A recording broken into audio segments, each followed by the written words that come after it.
Di balik gemerlap lampu Las Vegas, tersembunyi realitas kelam. Ribuan orang hidup dalam kesusahan, tanpa rumah, dan berlindung di terowongan bawah tanah yang kotor dan berbahaya. Inilah Las Vegas.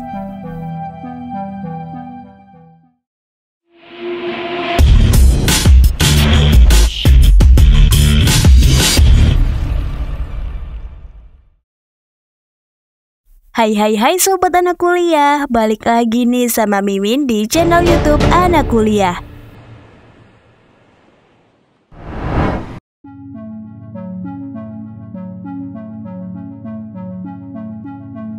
Hari ini kita akan menjelajahi dunia tersembunyi ini dan bertemu dengan beberapa orang yang terpaksa menyebut terowongan ini sebagai rumah mereka.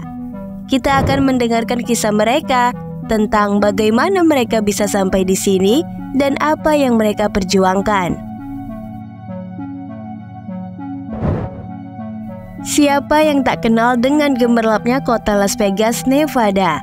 Kota Las Vegas dikenal sebagai kota metropolitan yang memiliki banyak kasino dan klub malam mewah. Kehidupan di Las Vegas terkesan begitu menyenangkan, dan seolah ini adalah tempat yang paling tepat untuk menghamburkan uang di bar maupun mengadu keberuntungan di meja judi. Namun, ternyata kota ini mempunyai sisi lain yang tak banyak diketahui.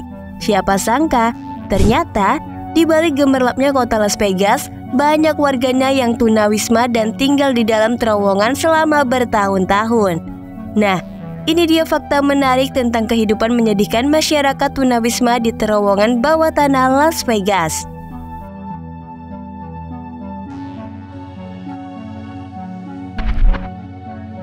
Satu, sejarah singkat. Jaringan terowongan pembuangan air kota Las Vegas yang membentang sepanjang 60 mil di bawah tanah awalnya dibangun pada tahun 1930-an untuk mengendalikan banjir. Namun, selama bertahun-tahun terowongan ini menjadi tempat berlindung bagi para tunawisma yang mencari perlindungan dari panas dan dingin yang ekstrim di kota. Ini dimulai pada tahun 1990-an. Individu yang kehilangan tempat tinggal mulai berlindung di terowongan. Komunitas tunawisma di terowongan telah ada selama beberapa dekade dan jumlahnya semakin meningkat dalam beberapa tahun terakhir. Hal ini disebabkan oleh berbagai faktor, termasuk krisis ekonomi 2008, meningkatnya biaya hidup di Las Vegas, dan kurangnya perumahan yang terjangkau.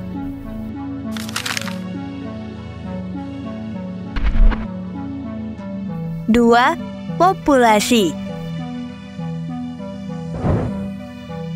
Populasi tunawisma yang tinggal di terowongan Drains Las Vegas sulit dihitung dengan pasti, namun diperkirakan mencapai 1.500 orang.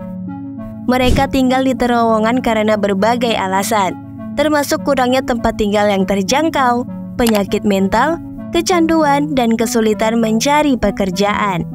Meskipun terowongan menawarkan perlindungan dari unsur-unsur alam dan bahaya jalanan, mereka juga memiliki kondisi hidup yang berbahaya dengan akses yang terbatas ke air bersih, makanan, dan layanan kesehatan. Upaya untuk membantu para tunawisma di terowongan bisa dengan menyediakan tempat tinggal yang terjangkau, layanan kesehatan mental dan kecanduan, dan program pelatihan kerja. Namun tidak semua orang yang tinggal di terowongan bawah tanah Las Vegas adalah tunawisma. Beberapa orang memilih untuk tinggal di sana karena menawarkan privasi dan rasa komunitas. Namun, bagi banyak orang, terowongan adalah tempat terakhir yang terpaksa mereka huni karena kurangnya pilihan lain.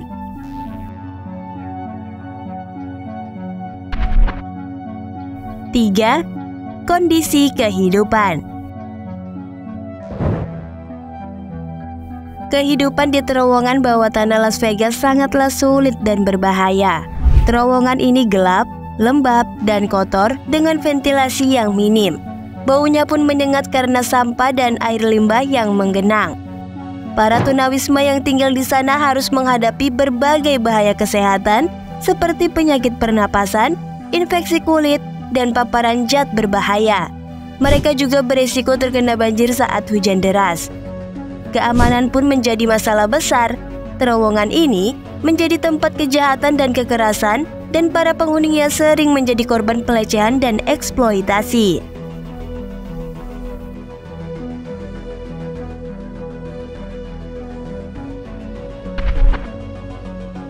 Empat, upaya pemerintah. Police and Fox 5's Joe Vigil tells us what they had to say. Pemerintah kota Las Vegas telah mengambil beberapa langkah untuk mengatasi masalah tunawisma yang tinggal di terowongan drains kota. Pada tahun 2019, kota tersebut mengeluarkan peraturan yang melarang orang tinggal di terowongan dan membuka camp darurat dengan 400 tempat tidur di sebuah lahan kosong. Camp ini menyediakan tempat berlindung, makanan, dan layanan sosial bagi para tunawisma. Pemerintah kota juga bekerja sama dengan organisasi nirlaba untuk menyediakan perumahan permanen dan layanan kesehatan mental bagi para tunawisma. Namun, upaya-upaya ini belum berhasil menyelesaikan masalah tunawisma di Las Vegas. Ribuan orang masih tinggal di jalanan dan banyak yang mengalami kesulitan mendapatkan akses ke layanan yang mereka butuhkan. Pada tahun 2023, kota ini mengumumkan rencana untuk membangun pusat layanan baru untuk tunawisma yang akan menyediakan tempat berlindung, makanan, layanan kesehatan, dan program pelatihan kerja. Penting untuk dicatat bahwa situasi tunawisma di Las Vegas kompleks dan tidak ada solusi yang mudah. Upaya pemerintah terus berkembang untuk mengatasi masalah ini dan memberikan bantuan yang dibutuhkan bagi para tunawisma. 5. Organisasi nirlaba. Beberapa organisasi nirlaba di Las Vegas bekerja untuk membantu para tunawisma yang tinggal di terowongan drains kota.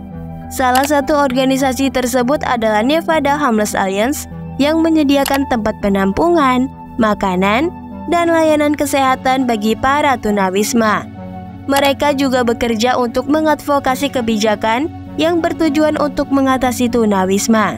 Organisasi nirlaba lainnya termasuk The Las Vegas Rescue Mission yang menyediakan tempat penampungan darurat, makanan, dan pakaian bagi para tunawisma. Mereka juga menawarkan program pemulihan kecanduan dan pelatihan kerja. Catholic Charities of Southern Nevada juga menyediakan berbagai layanan bagi para tunawisma, termasuk tempat penampungan, makanan, dan bantuan keuangan. Mereka juga menawarkan program konseling dan advokasi hukum. Organisasi-organisasi ini memainkan peran penting dalam membantu para tunawisma yang tinggal di terowongan drains Las Vegas. Mereka menyediakan layanan penting dan bekerja untuk mengadvokasi perubahan yang akan membantu mengatasi tunawisma.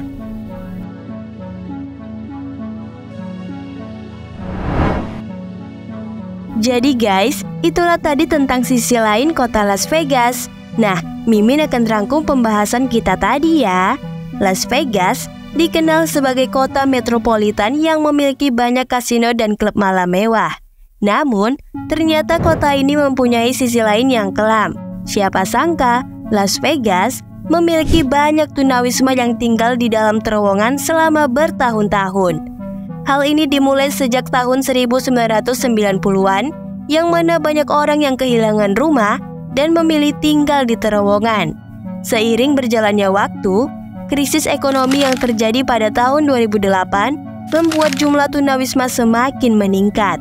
Hingga saat ini diperkirakan jumlah mereka mencapai 1.500 orang. Terowongan ini gelap, lembab, dan kotor dengan ventilasi yang minim. Selain itu, mereka tinggal di sini juga terbatas ke air bersih, sering terjadi kejahatan, pelecehan, dan eksploitasi. Walau terasa terpinggirkan, namun pemerintah setempat selalu berupaya agar jumlah tunawisma bisa berkurang. Bukan hanya itu, para bantuan juga ada dari beberapa organisasi nirlaba.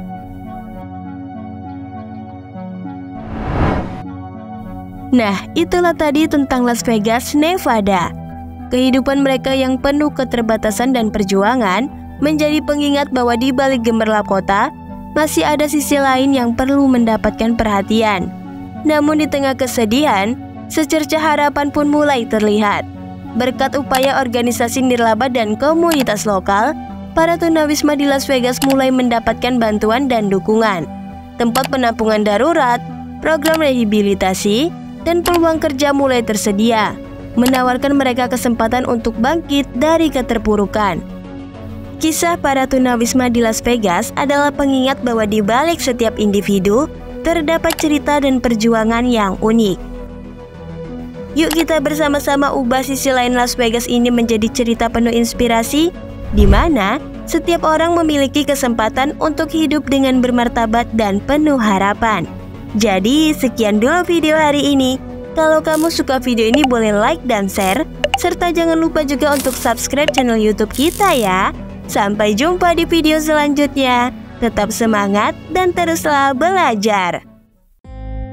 Dan Mimin mau kasih tahu juga nih, buat kamu yang ingin nonton video-video pengetahuan tapi durasinya singkat, bisa lihat di YouTube Short kita ya guys. Kamu bisa cek profil YouTube Anak Kuliah dan klik bagian Short. Untuk video panjang, bisa cek di YouTube video panjang kita. Lalu selain YouTube, Anak Kuliah juga ada akun Instagram loh.